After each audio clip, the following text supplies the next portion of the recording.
This is a demonstration of Wirecast.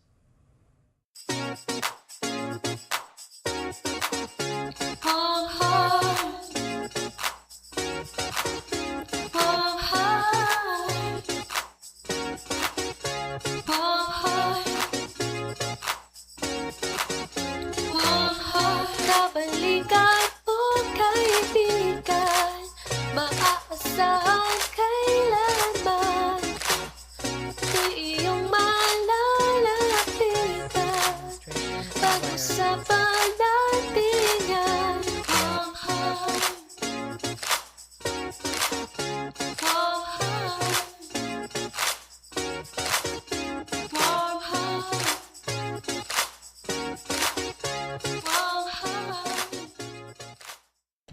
Magandang araw sa ating mga tagapakinig at taga-subaybay dito sa ating himpilang Radyo Pilipinas World Service. Narito pa rin tayo sa isa na namang edisyon ng programang Warm Heart kung saan ating pinaiiral ang mental health awareness at education. Kami pa rin po ang inyong mga lingkod, Steph Vicente at Drizzle Nanyong, kasalukuyan po ninyo kaming napapanood sa official Facebook page ng Radyo Pilipinas World Service.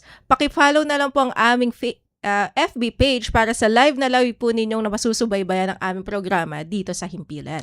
bukod sa ating official Facebook page ay kayo po ay maaari niyo po kaming mapanood din sa aming official YouTube channel na Radyo Pilipinas World Service para sa ating mga re-uploads at replays para naman pwede niyong balikan ang aming mga episode. Samantala, mayroon din tayong audio live streaming sa pamamagitan ng Evox PBS Receiver app. Paano nga ba ito maa-access? Magtungo lamang sa Google Play Store para sa mga gumagamit ng Android phones at App Store naman para sa iPhone users. Pagbukas ninyo ng Evox PBS Receiver app, hanapin lamang ang aming logo or icon na nakikita ninyo sa likod ni Ka-Warm Heart Steph, ang Radyo Pilipinas World Service upang live na live po ninyong mapakinggan ang aming programang Warm Heart. At sa pagpapatuloy pa rin na pagpapalawak ng ating reach ay simula noong nakaraang December 2025 ay nagbalik po ang tinatawag po natin na shortwave radio. Yan po ay naging posible sa pagtutulungan po ng ating mother agency na Presidential Broadcast Service at ng United States Agency for Global Media o USAGM. Ang Warm Heart ay napapakinggan tuwing Lunes na madaling araw, oras dito sa Pilipinas sa mga sumusunod na shortwave frequencies: 9.920 MHz, 12.120 MHz at 15.190 MHz. Ka-Warm Heart Steph, hindi naman natin pwedeng kalimutan ang ating katabing estasyon na Radyo Magazine. 1278 kHz every Saturday and Sunday mula 1:00 hanggang 2:00 ng hapon para sa ating mga replays. Ayun. So, Ka-Warm Heart Drizzle, hindi na natin masyadong patatagalin pa ang ating introduction dahil ano ang pag-uusapan natin today? At ang eksaktong tanong pala dyan, ano bang araw ngayon? Ka-Warm Heart Steph, mga Ka-Warm Heart, napakaganda ng ating pag-uusapan ngayon dahil napaka-espesyal ngayong araw kasi Father's Day ngayon. Bago ko i-introduce yung ating guest ngayon, gusto ko lamang batiin lahat ng nakikinig na Happy Father's Day sa aking tatay na si Togs Nanyong at aking dalawang kuya na si Chase at saka si Drifter Nanyong. Ayun. Yeah. Siguro sa akin naman, sa part ko naman, batiin ko na lahat ng father figures sa buhay ko, Hindi ko na masyadong pahabain, Pero basta alam nyo na yon, kilala nyo na kung sino-sino kayo. Maraming salamat sa pagiging ama nyo sa akin at na-appreciate ko lahat ng inyong mga sakripisyo, ang inyong mga paggabay, para kahit papaano ay kami po, kasama ng aking mga kapatid, pati na rin ang aking mga pinsan kasi syempre father figures ko din, yung aking mga tito, mga ninong ay syempre mapalaki po ng maayos, at syempre doon sa pagpapalaki ng ating mga tatay, mga father figure ng maayos sa atin ay mas kumbaga napalalaganap natin ang mabuting pakikisama din sa ating kapwa. Ayun. Kaya ngayon naman, Ka-Warm Heart Steph, special na okasyon nga ang ating gaganapin ngayon dito sa programa. Kaya bibigyan pugay natin ang mga haligi ng tahanan, mga tatay na patuloy nagsisilbing gabay, inspirasyon at lakas ng kanilang pamilya, kabilang ang kanilang tungkulin at responsibilidad. Hindi rin matatawaran ang sakripisyo at pagmamahal nila everyday na binibigay sa atin. Sa ating programa, sa edisyon ng ating programang Warm Heart, no, for today, ay makakasama natin, siguro masasabi natin, isa sa mga kahanga-hangang ama, tatay, papa, no, na hindi lamang sa kanyang tahanan, kundi maging sa larangan ng agham. Kumbaga, scientist, itong makakasama natin ngayon dito sa edisyong ito ng Warm Heart. Siya po ay tulad ng aking nabanggit kanina, alagad ng agham, no, na patuloy na nag-aambag, no, ng kanyang kaalaman at mga imbensyon habang ginagampanan niya din ang kanyang mga responsibilidad o tungkulin bilang isang ama. Alamin natin kung paano niya nababalanse ang mundo ng siyensya at pagiging haligi ng kanyang pamilya. Tunghayan natin ang kwento, dedikasyon, sakripisyo at inspirasyon ng ating kasamang resource person sa unang bahagi ng ating edisyon ngayon. Walang iba kundi si Ginoong John Simon, inventor at owner ng Pertua. Magandang araw po, Sir John. Welcome po sa Warm Heart. Magandang umaga rin po at happy Father's po sa lahat ng father. Kasama na yung daddy nyo at saka mga kapatid. At sa lahat ng inyong tagapakinig, magandang umaga. Maraming salamat po, Sir John, sa pagbibigay niyo po ng oras upang kayo po ay aming makasama dito sa Warm Heart. Although alam namin na bukod sa Sunday is a family day, ay talagang literal, no, na Father's Day ngayong araw na ito. Unang-una po sa lahat, no, dahil nabanggit po namin kanina, no, kayo po ay syempre, bukod sa pagiging tatay, no, ay kayo din ay isang alagad ng agham, isang scientist po. Unang-una, gusto lang po namin malaman, paano niyo po nababalanse, no, ang oras sa pagitan po ng inyong pamilya, no, at trabaho bilang ama at isang scientist? Opo, actually, marami nga po akong naka-line up ng mga invention. Siguro mayroong mga 12. Pero itong meron po akong commercialized invention ngayon, yung Pertua. All over the Philippines na po ang aking distribution. At the same time, marami pa tayong may bago po akong invention ngayon, tama-tama sa panahon ng mataas ang halaga ng langis. Meron po akong invention ngayon na fuel additive. Pag dinagdag mo sa gasolina o diesel, makakasave ka ng as much as 50%. So, nitong mga buwan po, nitong mga 2 weeks o last week lang, ay may nag-test kami dito sa Federasyon ng Bulacan Jeepney Cooperatives dito sa Bulacan. At tinest nila yung product natin at nakasave ng 40% yung test po ng isang jeep, no? So, hindi lang po yan. Marami na rin pong mga test na ginawa kami sa mga tricycle. Nakakasandito. Alam mo, last month po, nagpunta kami sa Buntok. Tinest namin 2 tricycle. Yung 6 na tricycle, hindi namin nilagyan. At yung 6 nilagyan ko.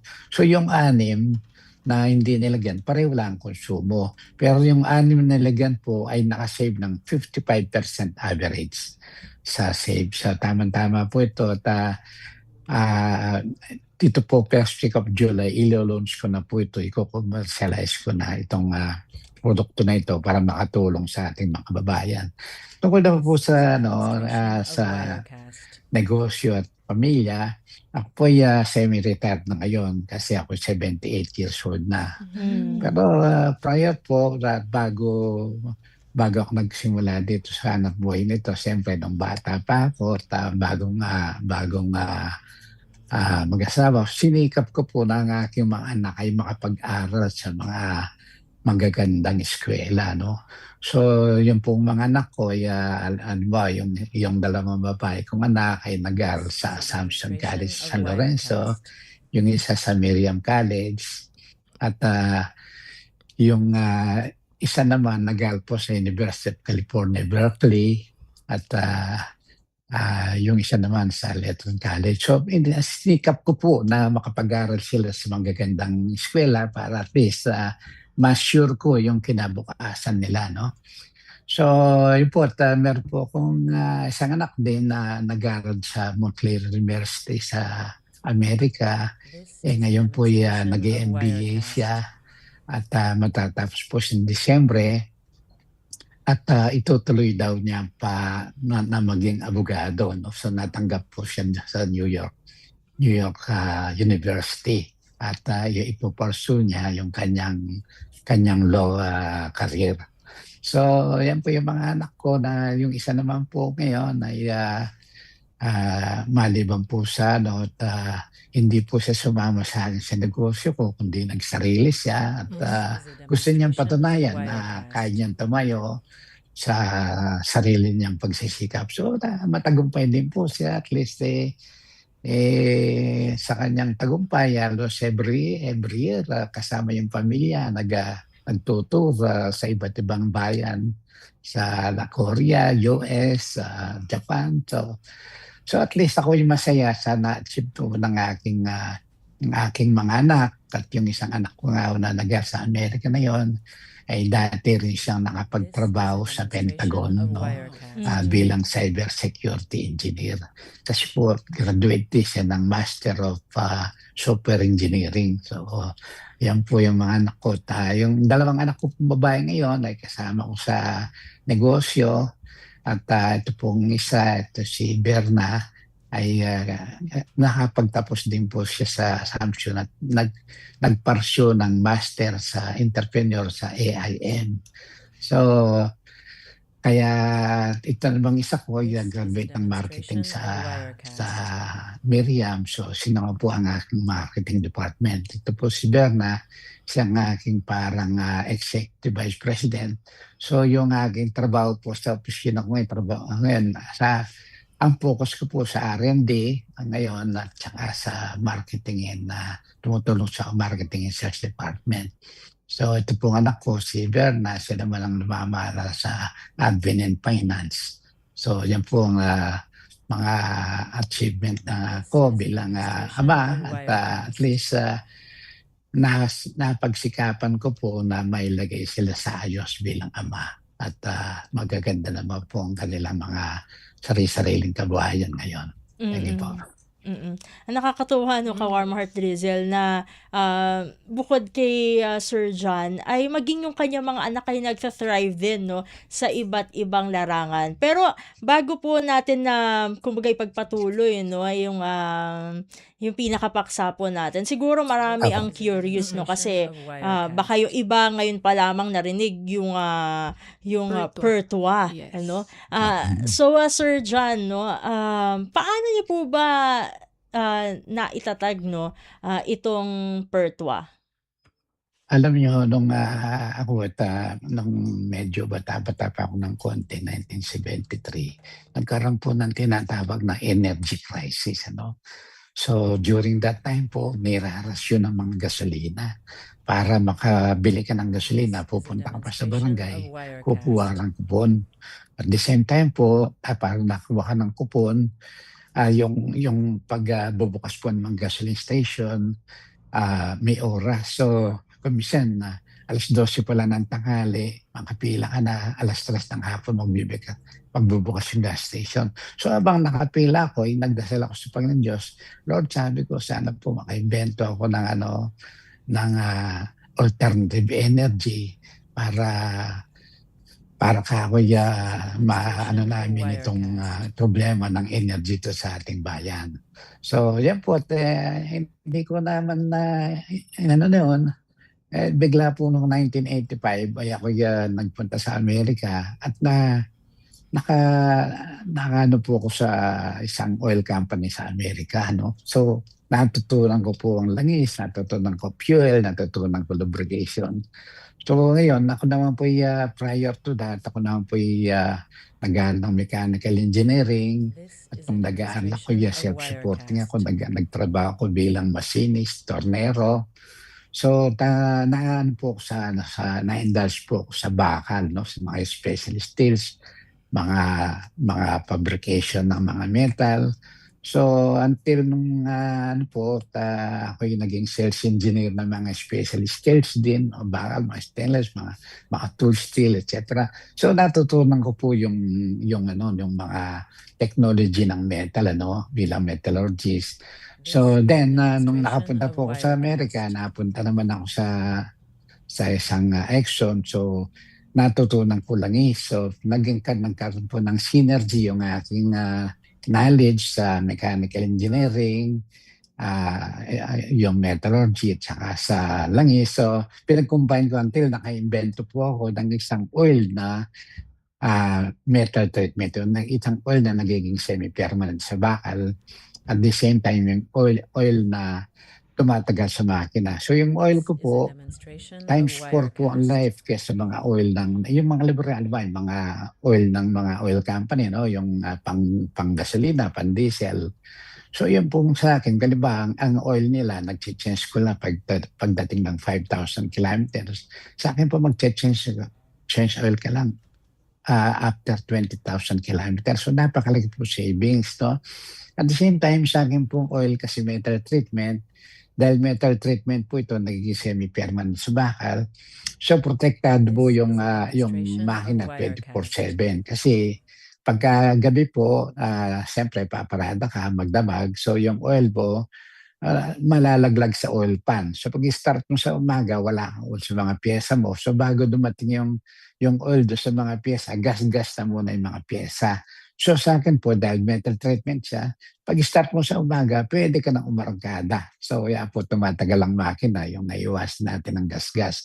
At the same time po, yung oil ko ay pine-prevent ko po maging ma-oxidize, maging acid.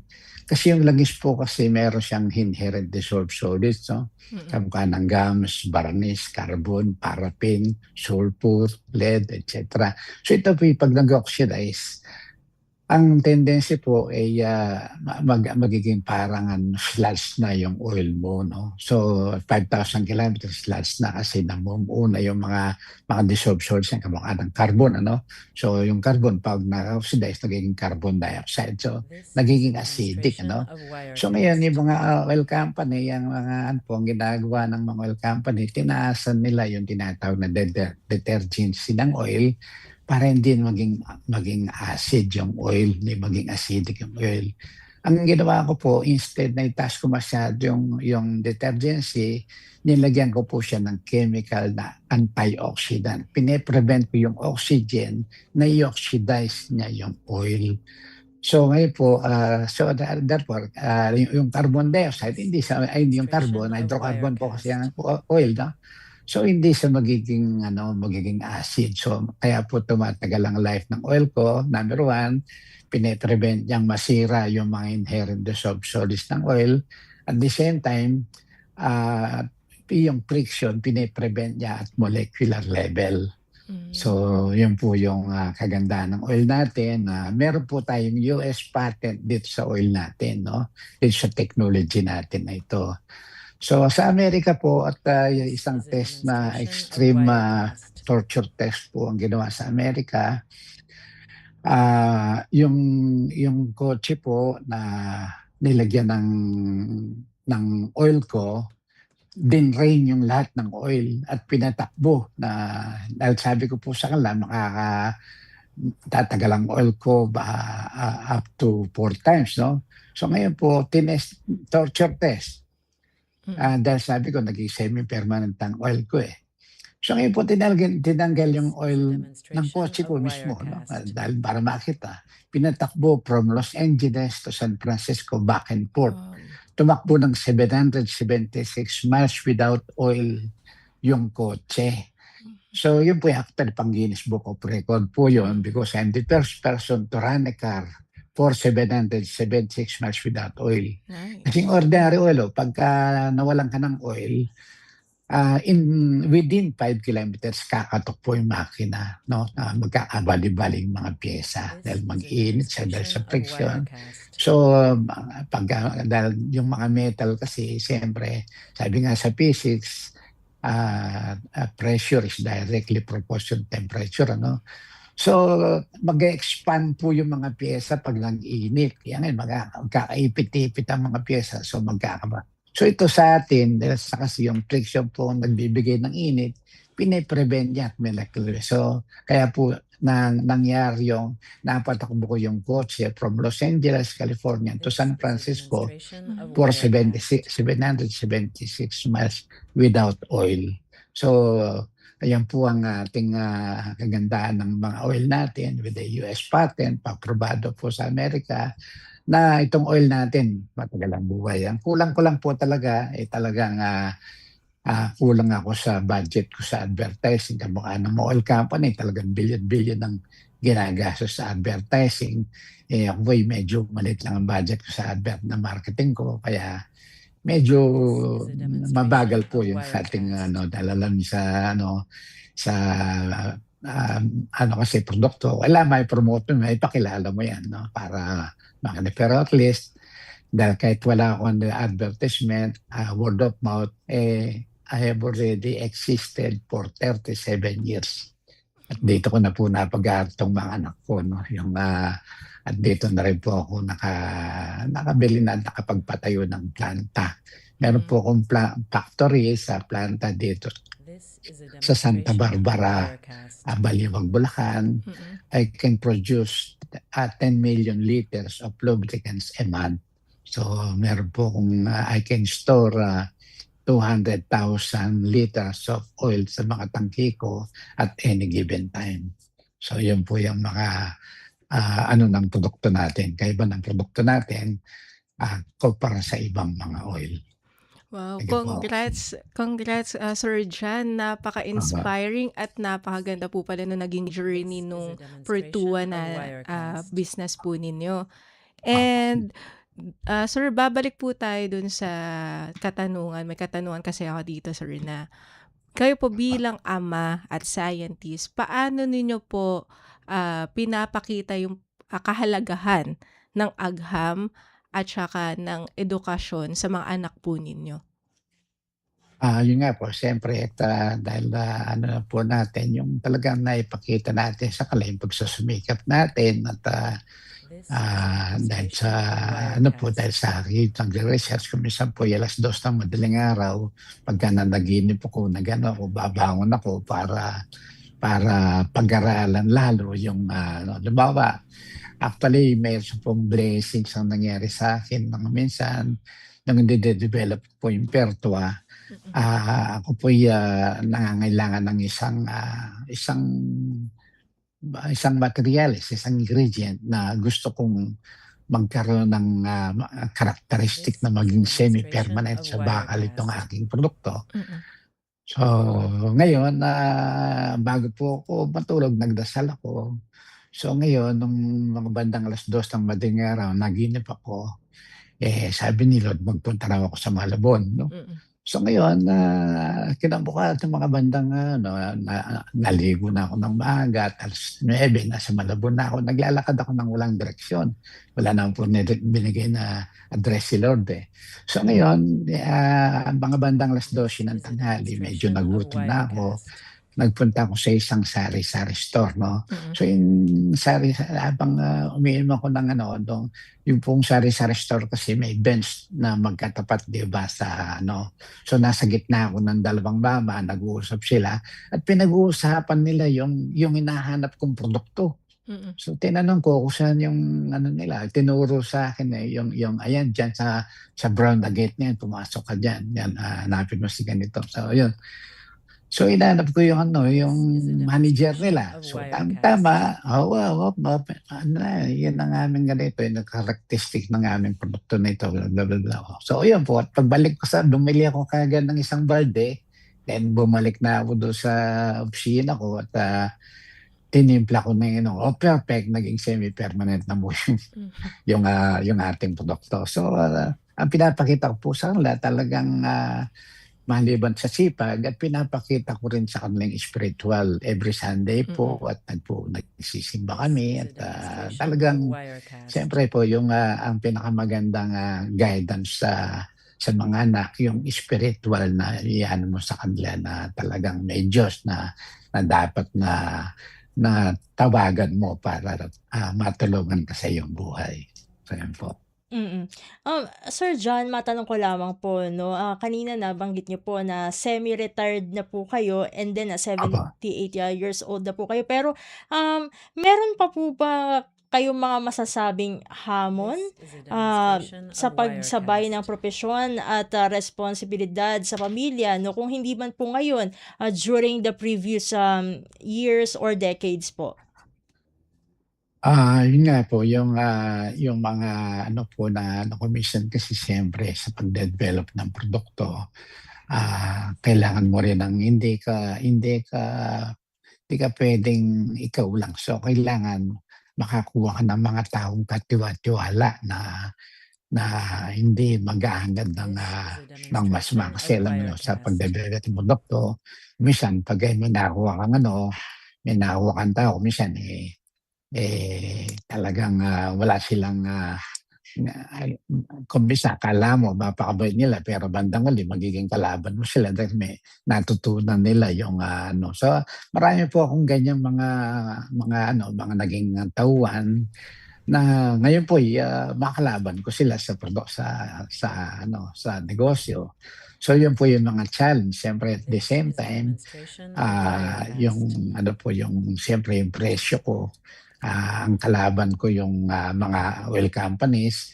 Kung bumili sila ng mga ingredient, 3 million liters, ako bibili ko ingredient, 50,000 liters. So iba po yung presyo nila sa presyo ko. Kaya kung minsan po, yung may mga produkto kami, kung minsan yung kanilang selling price cost, yung aking selling price cost, yung selling price nila, cost ko pa lang.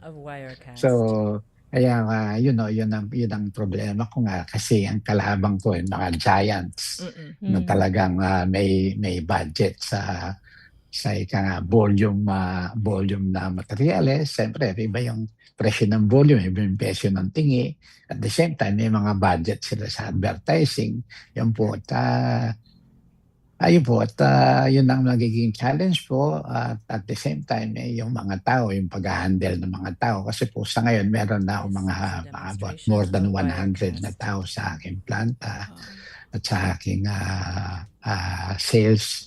So, medyo, siyempre, kailangan makibagay ka sa kanila na kailangan everybody happy ka nga. So, at least sa mga tao ko naman po talagang mga tumatagal. Meron po mga 15 taon na, may mga 11 years na, may mga 10 taon na. So tumatagal po yung mga tao kasi nakikisama po sa mga tao po na commission, nakikibagay ako sa on the level. Hindi po ako parang aristokrata ng mag-manage ng negosyo. Kailangan po yung makaibigan mo itong mga tao mo. Yun po. Ay, Sir John, napaka-inspiring po nung mga sinabi po ninyo and I guess lahat po kami gusto na ulit mag-strive hard para magaya po namin kayo, marating din po namin kahit papaano yung narating po ninyo for 78 years, no? Na journey 78 na po. 78 na siya. na si Sir. Pero yung 19-something, di ba po? Ilang years na din po yung Pertua. So, Sir... 37 years na po ay, existing. Wow. Sir, bali dun sa 37 years po at sa pagiging 78 years old nyo din po ngayon na bilang ama, gusto ko lang po sanang humingi ng mensahe po ninyo para sa lahat, sa ama, sa mga anak. Eto ngayong Father's Day po na pinagdidiwang po natin. Ano po yung pwede nating i-share sa kanila? Yun po, yung mga, siyempre, yung mga unang-una, yung mga anak, no? Kailangan pinaka-number 1 yung respeto sa magulang. Kasi maraming mga dyan na mga bata ngayon, talagang nung panahon namin, tingin pa lang ng tatay ko, nanginginig ka na, no? Ngayon po, yung mga bata ngayon, tingin naman tatay, sasabihin pa ng anak, ano? So, talagang iba po yung aming tradisyon ng panahon namin na talagang kami tagot sa magulang. So, yun po yung sinasuggest ko sa mga bata, respeto sa magulang, at maging masipag, at mag-strive ng mabuti.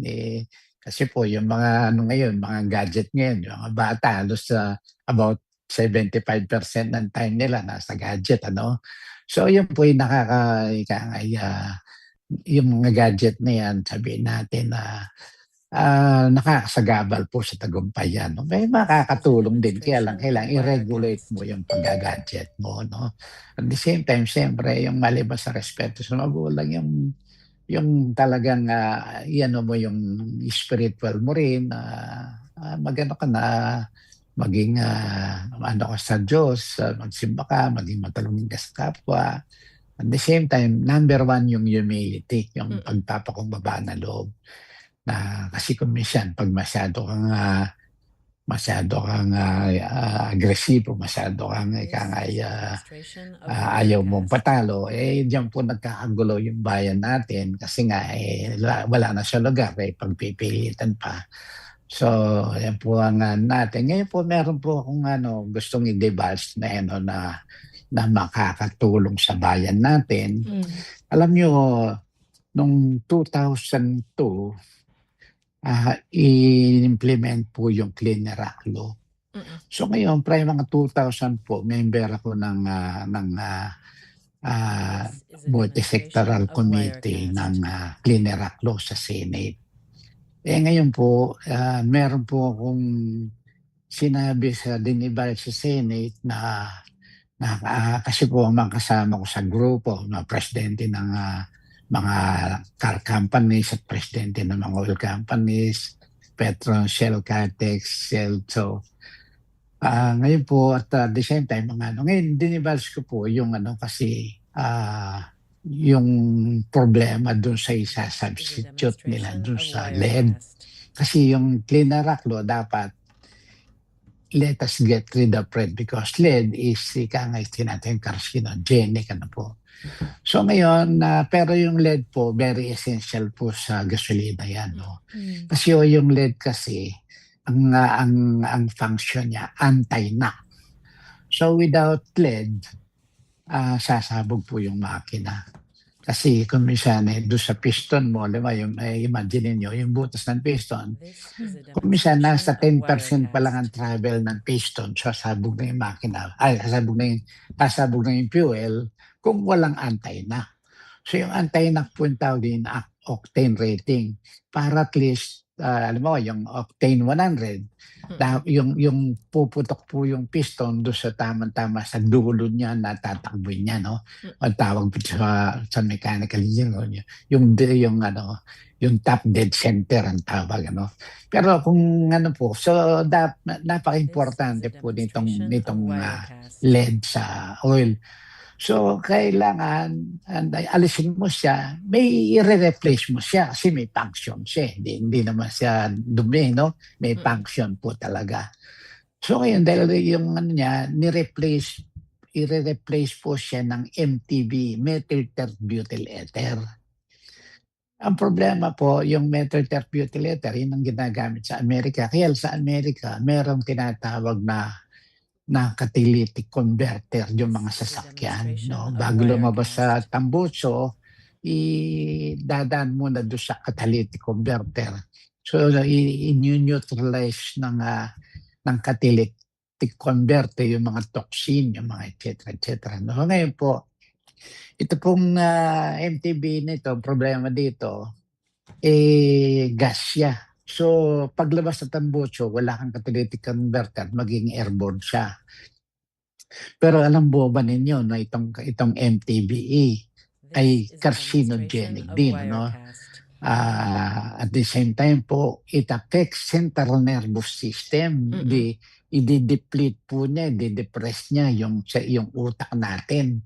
So, kaya dito sa panahon ngayon, kaya po nagkakaroon ng maraming bobotante dito sa ating bansa kasi nagde-deplete po yung utak kasi naka-expose sa MTBE. So yung pong ang kagandahan ng lead kasi, ang lead po mabigat, no? Halimbawa, yung sabihin natin, yung isang dakot na lead, nasa mga 5 kilo na yun, isang dakot pa lang, no? So mabigat siya, mabigat ang density. So pagka lumabas sa tambuso siya, laglag kagad sa sa lupa. Hindi kamukha nitong MTB, lilipad, sasama sa atmosphere. So yun pula, yun at the same time, nakakasama siya sa ating internal organ. At the same time, carcinogenic din, nakaka-cancer. Tingnan po ninyo sa Google, i-Google nyo, i-Google nyo yung side effect of health hazard of MTBE. Google yun. Sasabihin nun ng itong produkto na ito, nakakasira ng utak, nakakasira ng central nervous system, nakakasira ng internal organs, at the same time, carcinogenic din. So, useless po yung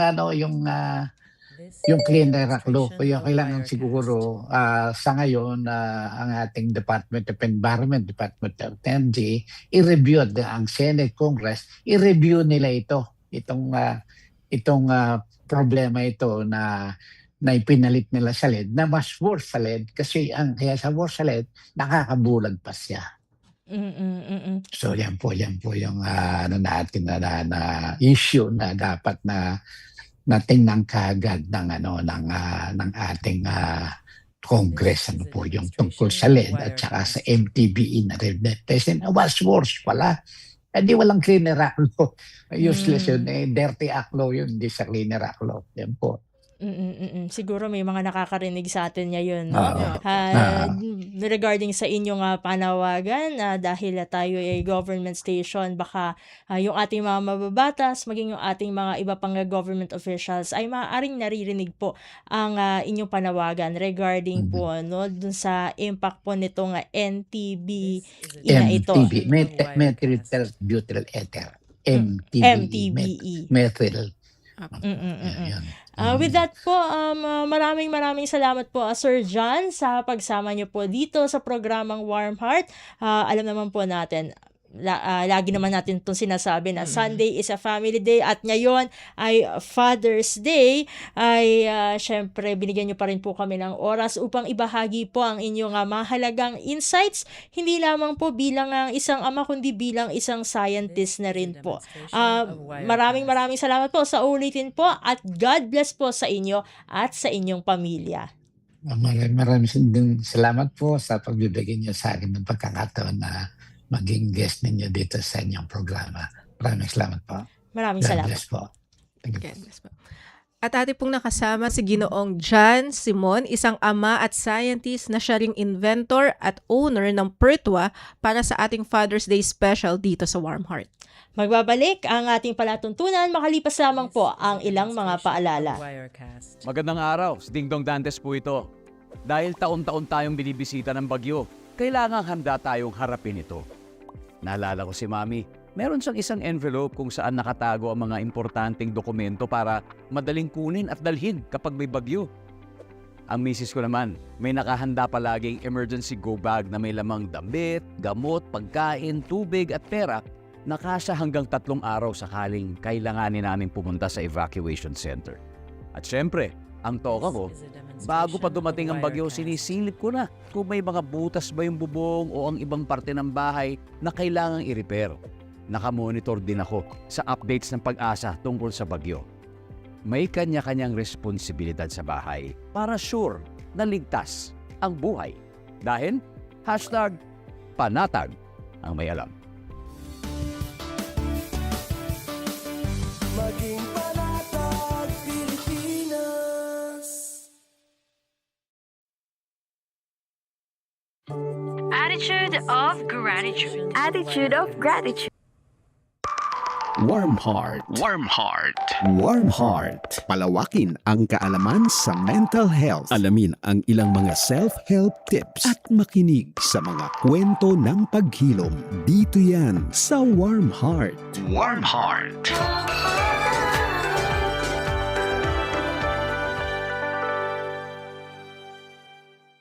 At nagbabalik ang ating programang Warm Heart dito lamang sa himpilang Radyo Pilipinas World Service. Kasamang Steph, ano naman ang ating pag-uusapan sa ikalawang bahagi ng ating palatuntunan?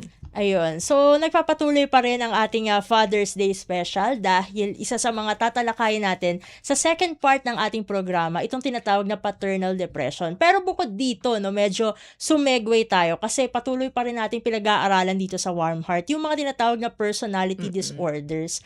At para sa edisyong ito, ang ating itatampok ay yung tinatawag na borderline personality disorder. No? Ano nga ba ito? Ano ba impact nito sa ating mga mahal sa buhay? No? Kasi syempre, nakikisalamuha tayo. No? We're very, sabi nga nila, social beings ang mga tao. So, dahil sa mga ganitong klase ng personality disorder, ano kaya ang kahinatnan ng ating mga social relationships, no? Kaya naman para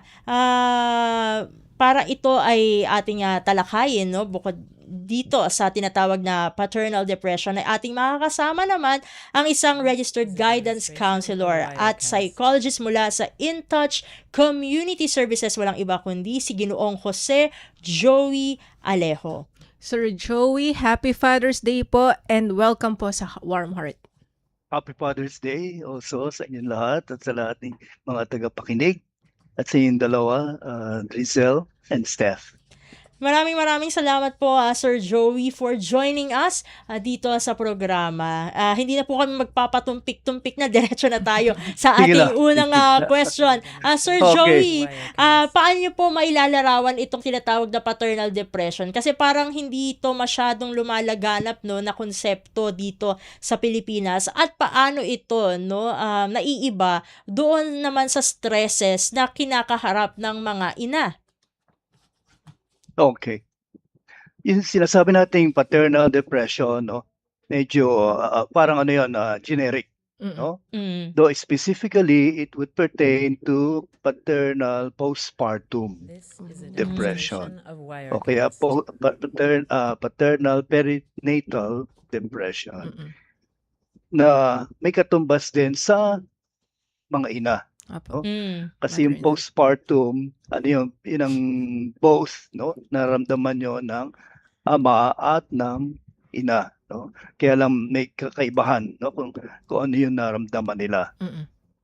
At yung paternal postpartum depression disorder, nagiging disorder yan kasi nga ang katumbas niyan sa aming manual of disorders, no, yung DSM-5 ay nagiging major depression siya. No? Nagresulta siya para maging major depression. At the same time, itong paternal postpartum depression disorder ay napakakaraniwan. Ibig sabihin, nangyayari yan anytime at kahit kanino para sa mga bagong nagiging ama, no? O new fathers. No? Kaya lang ito rin ang pinakakaraniwang nakakaligtaan. No? Most common and most commonly disregarded. No? Kahit ang ibang mga mental health practitioners nagugulat, meron palang gano'n. No? Kasi kumbaga, tatay yan, so kailangan gano'n yan, no? Mga maraming dapat na gawin, no? Pero hindi nila nalaman kung ano yung nangyayari. No? Sabi nga ni Sir John, no? On the molecular level. Molecular, even yung kaloob-looban. No? Na hindi mo maramdaman at sila lang nakakaramdam. At kalimitan sa mga lalaki, it's nature nila, no? Nature namin, na maging tahimik, no? At itago hanggat kaya. No? In a general wider perspective, ganun din ang Pinoy, no? Na matiisin, no? That's a cultural value, no? Na for some, no? We don't know anymore na kasi nga with the complexity ng buhay, with the digitalization and all, maraming influensya na nagiging komplikado ito, no? Nagle-level up na hindi natin alam kung saan pupunta, saan tutungo. Sir Joey, Kaya yes. gusto ko lang po sanang tanungin, may mga karaniwan po bang mga palatandaan, sintomas na kami pong mga anak or mga partner po o mga kasama sa bahay, yung palatandaan na This nagkakaroon na is a po ng demonstration of postpartum Wirecast. paternal depression o disorder po yung isang tatay? Okay. So, ang kalimitan diyan na yung para rin doon sa postpartum ng mga nanay, no? Mm.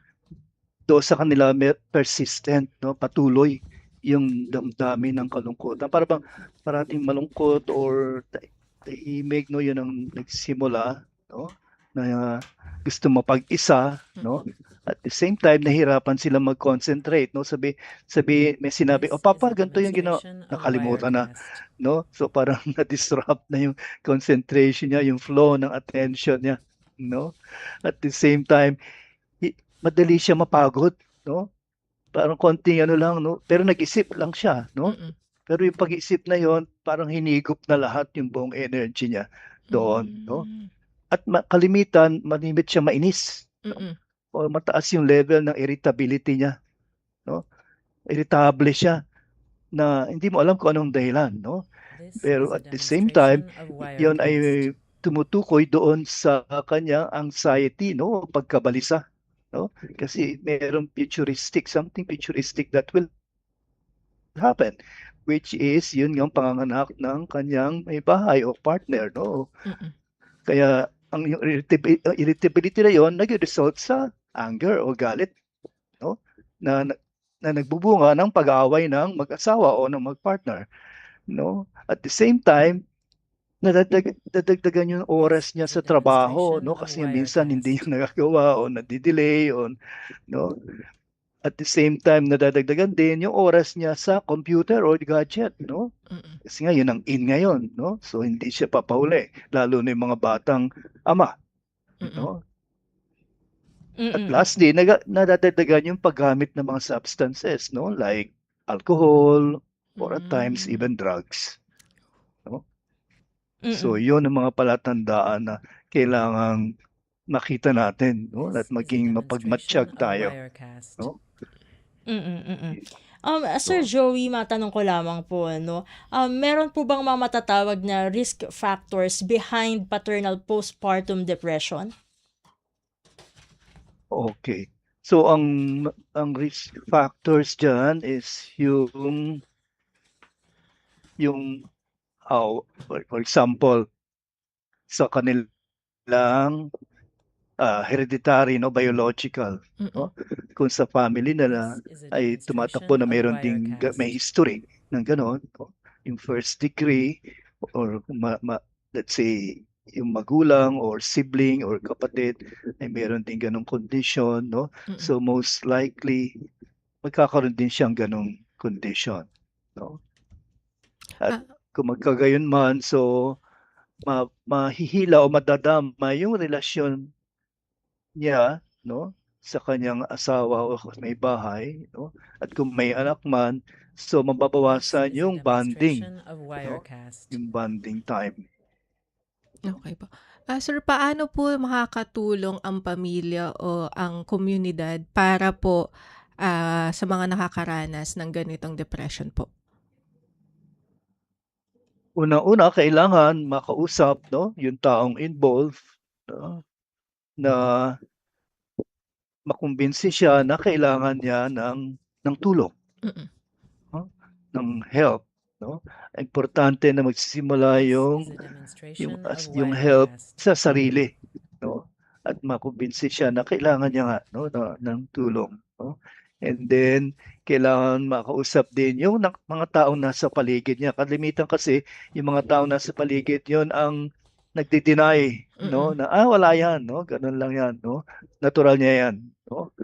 So it involves a family system, no, kasi kung ano yung nangyayari sa isa, apektado lahat. Opo. Ito naman Kaya po. Sige Demonstration po. of yes. Wirecast. Go ahead po, Sir Joey. Okay.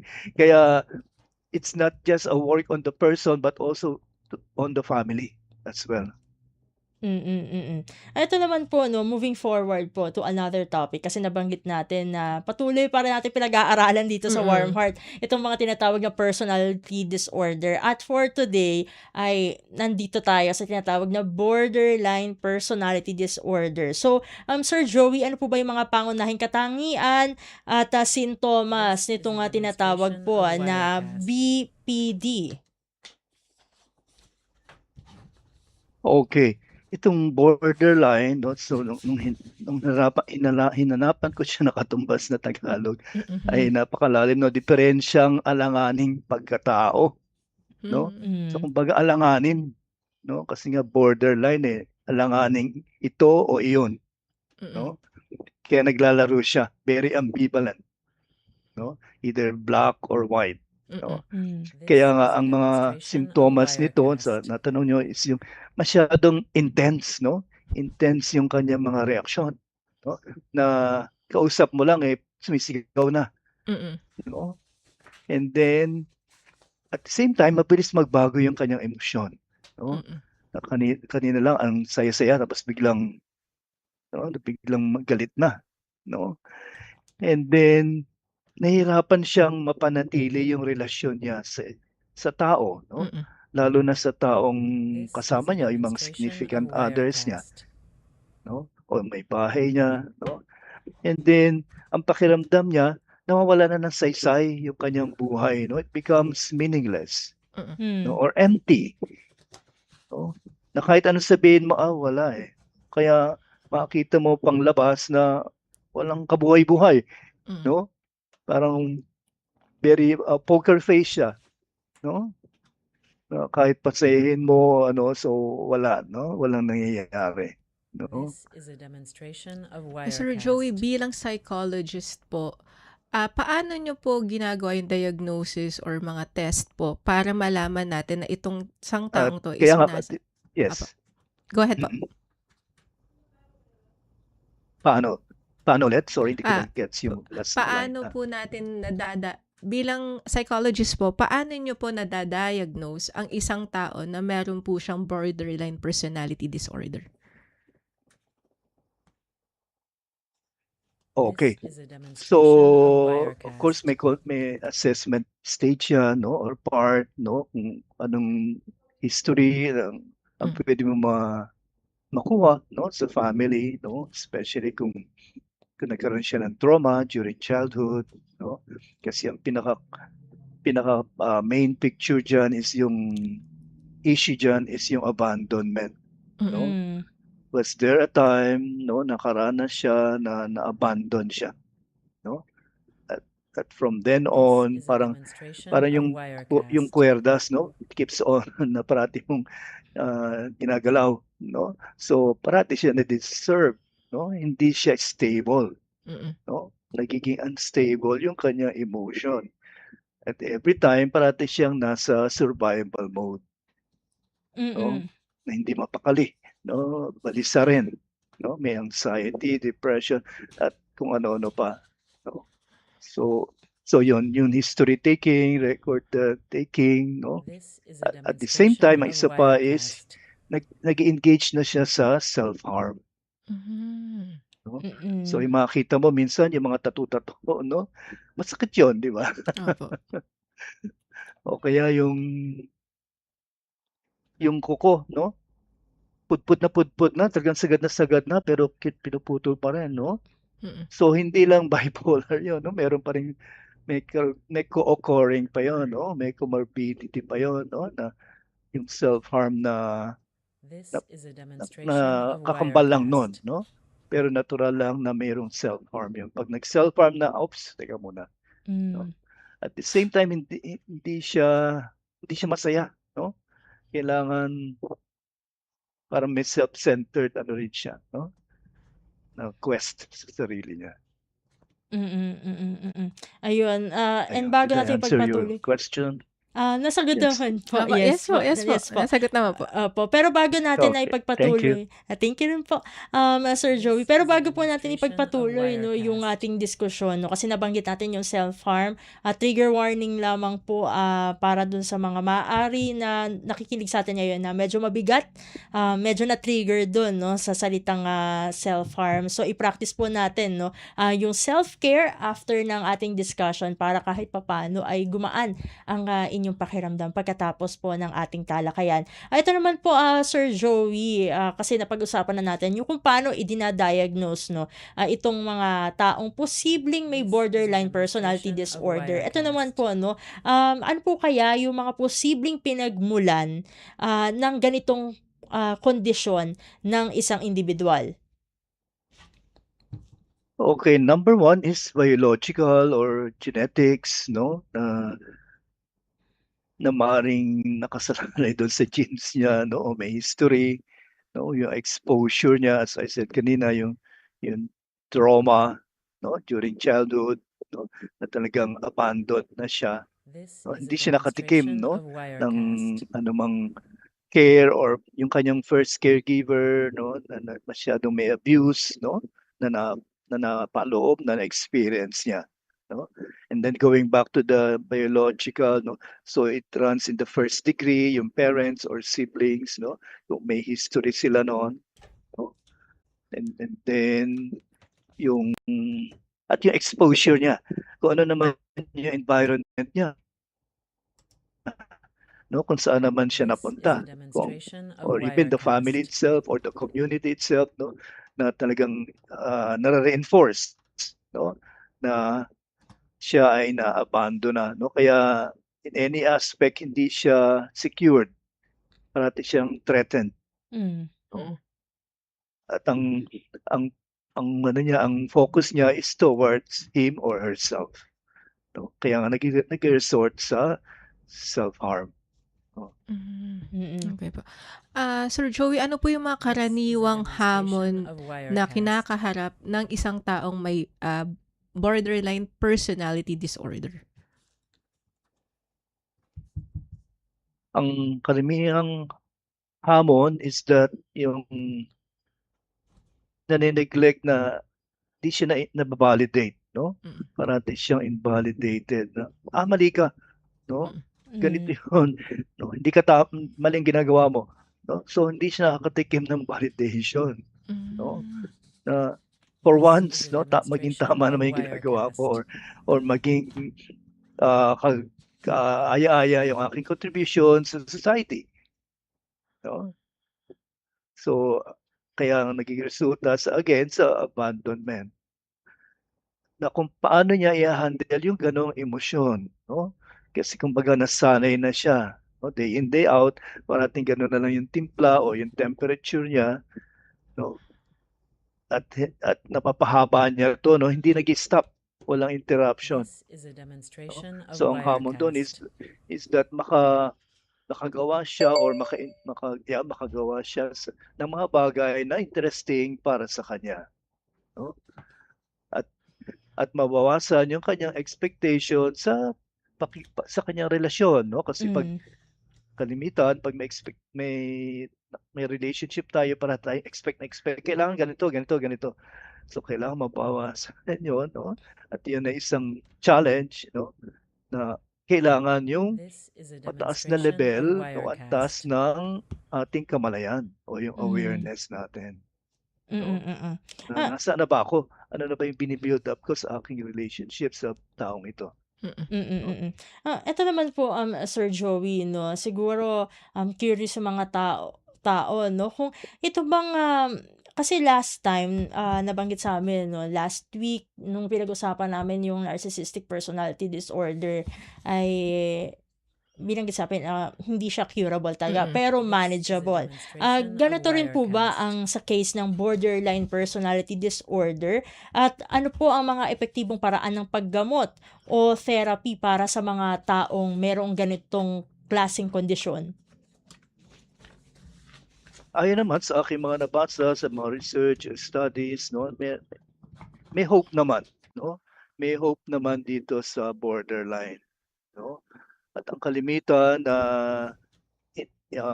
ginagamit or therapy, no? Ang famous therapy na ginagamit dito is yung dialectic, no? Behavior therapy or DBT, no? And the big name dito is the Dr. Marcia Linehan, no? Siya yung nagsimula nito, no? Na sa kanya mismo na discover niya, no? Na mayroon din siyang gano'n na kaya kumbaga siya, no? Nag-study siya and hanggang sa parang si Serge no, na talagang pinag-aralan niya ng gusto This is a yung demonstration of condition na yon. Wirecast. Kasi napansin niya parang kakaiba itong condition na to, Mm. no? Kasi ito nga diretso sa moods, no? O sa kalooban ng tao, no? At yung moods na yon talagang permanent na, no? Unlike yung regular moods na pag ginalit mo, syempre magagalit, di mo tutuwa, no? Pero siya kahit di mo ginagalit, galit, no? So yung DBT, no? Of course, meron ding some medication, no? This With the is a psychiatrist, no? demonstration of Maganda yung Wirecast. combined, no? Pero DBT works actively Okay. and a hopeful path, no? Towards healing BPD. Sir Joey, siguro panghuling katanungan ko na lamang po ito. Paano po makakatulong ang komunidad, ang pamilya, mga katrabaho din po at mga kaibigan sa isang taong merong ganitong kondisyon po? Okay, una-una This is a ang demonstration of usual na reaksyon ng Wirecast. mga tao is that leave them alone, no? Mm. So parang it's a push and pull, no? Na path, no? Yet constant communication, no, but a healthy one, no? Healthy communication, healthy connection, no, with the person, no? And then kung una-una kasi This ang is a pinaka-opening na demonstration of kailangan ma-create Wirecast. dyan is yung mindfulness, Mm. no? Na kailangan may kamalayan siya, ano yun yung ginagawa niya, ano yung nangyayari sa kanya, no? Kung ang mga nasa paligid niya, ang papansinin sa kanya is something progressive or positive, no? Uy, maganda yun, ay mga little wins, little successes, no? So, yung mga little things, no? Hindi ka agad milestone, oy, ganito gawin mo ha, kailangan ganito ka na. Walang ganon, no? Kasi kumbaga, This how is a many years na ipon demonstration yan, of no? At the Wirecast. same time, lumalabas yan during early adulthood. Ang bata pa lang hindi yan makapansin. So na-establish yan on early adulthood. Okay. Mm. Siguro maraming salamat po Sir Joey sa pagsama niyo po no dito sa aming programang Warm Heart. Of course, again, Happy Father's Day po sa inyo. Sa uulitin po, God bless po at mabuhay po kayo. Okay, thank you very This much. is a God bless din sa inyong demonstration of dalawa. Wirecast. Okay, bye-bye. Maraming salamat po. At ating nakasama si Ginoong Jose Joey Alejo, isang registered guidance counselor at psychologist mula po sa In Touch Community Services. Ka-Warm Heart Drizzle, magpapasalamat muna tayo sa ating mga nakasama sa edisyon ng Warm Heart sa araw na ito. Maraming salamat sa mga kaagapay natin sa studio, sina Leo Magpayo, Susan Aison at Justine Osias. Salamat din syempre sa mga naging resource person natin na sa araw na ito na sina Sir John Simon at Sir Joey Alejo. At ang bago, no, maidadagdag lang tayo dahil meron tayong bagong makakasama Oo sa nga pala. ating team sa studio. Ayan, si John Paul. Ayan, sa mga susunod na linggo ay siya na ang ating makakasama sa ating for Warcast, no? Pero syempre, salamat pa din. No? Ayan, shinout out na natin agad kahit hindi pa naman talaga ang kanyang huling linggo. Yes. No? Maraming salamat kay Justin Osias. Mapaglaanan nga natin siya no sa attitude of gratitude Yes. sa isa sa mga probably next week. next episode. Humanda ka na, Justin. Ayun, yun lamang. At dito na nagtatapos ang ating palatuntunan sa araw na ito. Kami pa rin po ang inyong mga ka-warm heart, inyong mga lingkod, Steph Vicente at Drizzle na niyong At ito ang Warm Warm Heart.